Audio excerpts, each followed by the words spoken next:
Hello and welcome. I am Light and this is my channel. Today I'm going to discuss with you one of the most well-known mysteries in modern history. There have been hundreds of stories about this, hundreds of speculations on what could have happened to these 9. In this story, researchers say that they do now know what it was that happened, and then you and I can discuss it and decide, you think that's possible? Or do you think it's something more supernatural? Is this the last word on the Dyatlov Pass incident? Or is this trying to hide what happened with the Dyatlov Pass incident?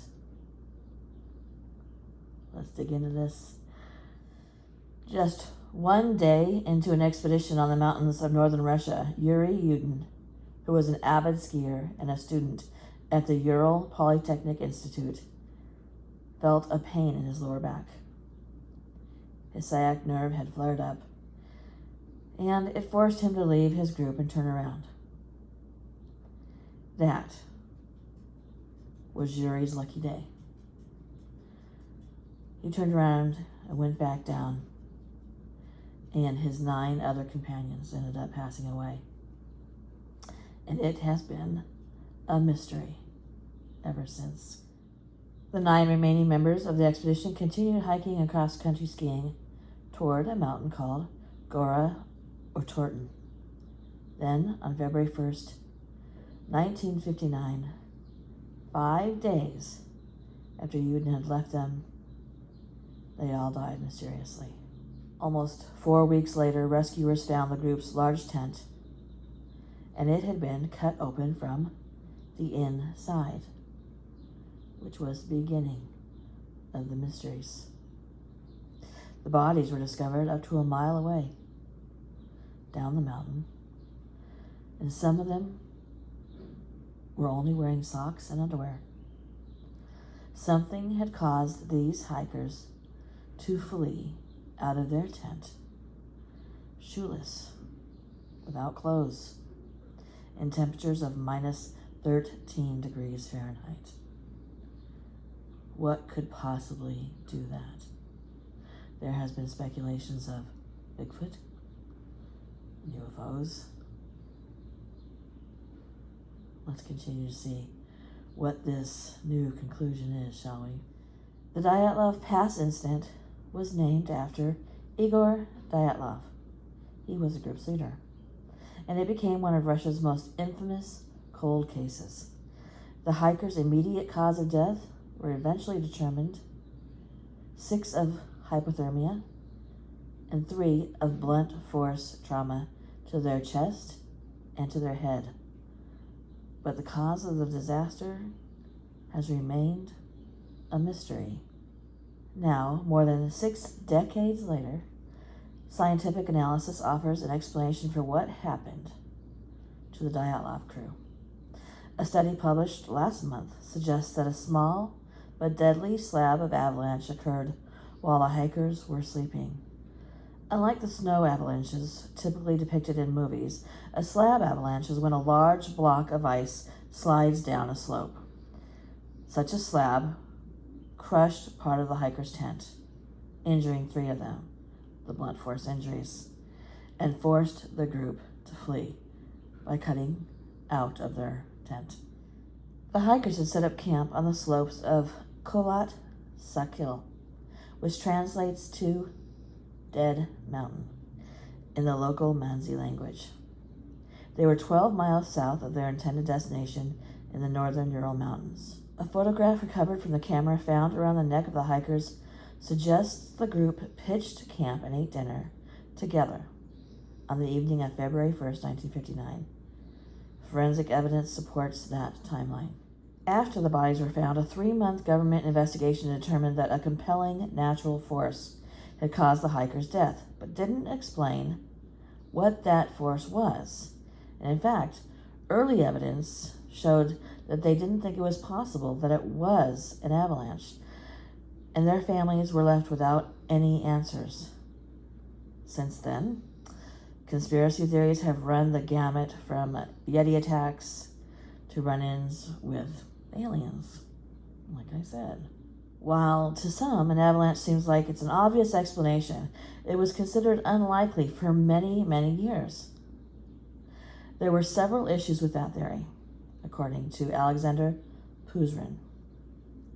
He's a geotechnical engineer from the Swiss Federal Institute of Technology in Zurich.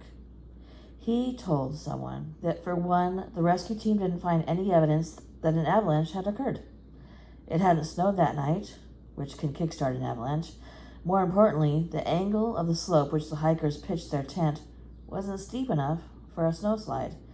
Avalanches typically happen on slopes of at least 30 degrees, and the hikers' injuries were uncharacteristic of typical avalanche victims.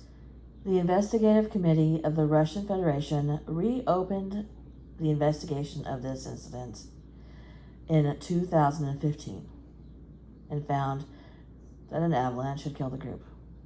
An independent investigation by the Russian Public Prosecutor's Office, opened in 2019, came to that same conclusion. However, according to Johann Gaume, they didn't release the data. Gaume leads the Snow and Avalanche Simulation Laboratory at the Swiss Federal Institute of Technology. If you say it was an avalanche to the relatives without giving them data, how can they trust you? He's quoted as saying. That's the gap that this new study apparently finds. By calculating the time between sunset on February 1st and the moment when several of the hikers' watches stopped, the study authors determined that the group didn't flee their tent until between 9.5 and 13.5 hours after they pitched it, long after they'd eaten and gone to sleep. The researchers worked out this theory. The hikers must have cut into the mountain to create a flat surface for their tent, but the slope where they were camping concealed a bit of terrain that was steeper than it seemed, which would enable an overlying slab to slough off under the exact right conditions. Puzrin's mathematical model suggests that if enough snow had accumulated on that slope above the tent, a slab could then indeed break off and slide down. Given that weather records showed it hadn't snowed that night, the extra snow must have come from a very strong wind. The researchers determined that gusts that pushed the air then pushed down on the slope. These winds likely blew the snow down the mountain where it accumulated on the slope above the tent.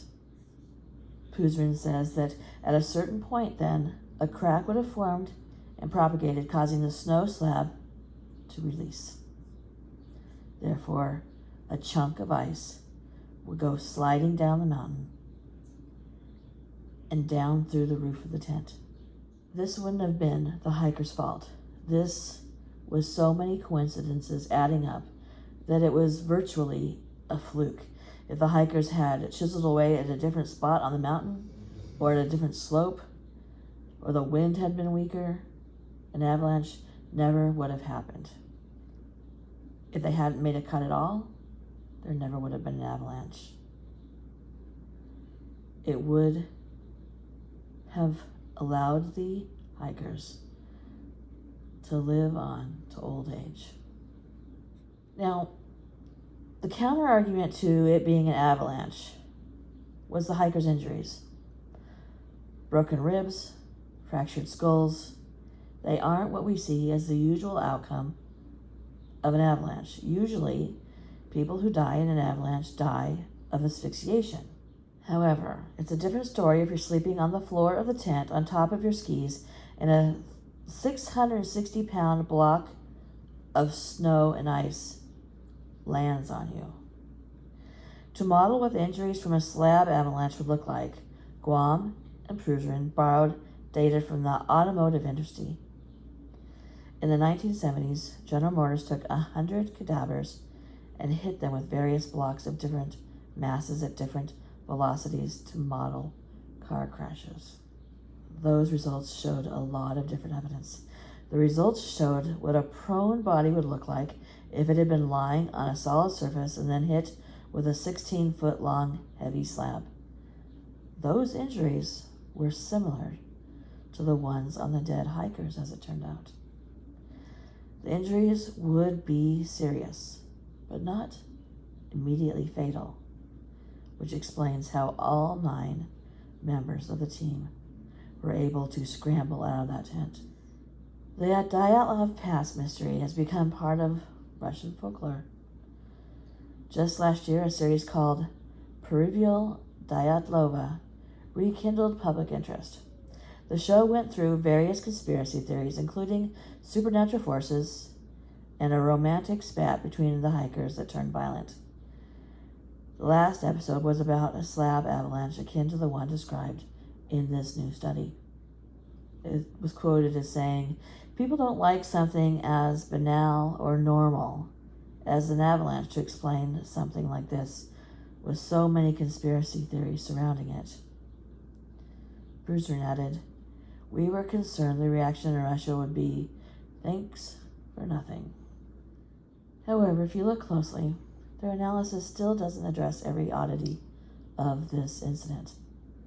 Some of the dead hikers' clothes had traces of radioactivity, and another group of hikers reported seeing orange spheres in the sky above Dead Mountain on the night of the Dyatlov's crew passing away.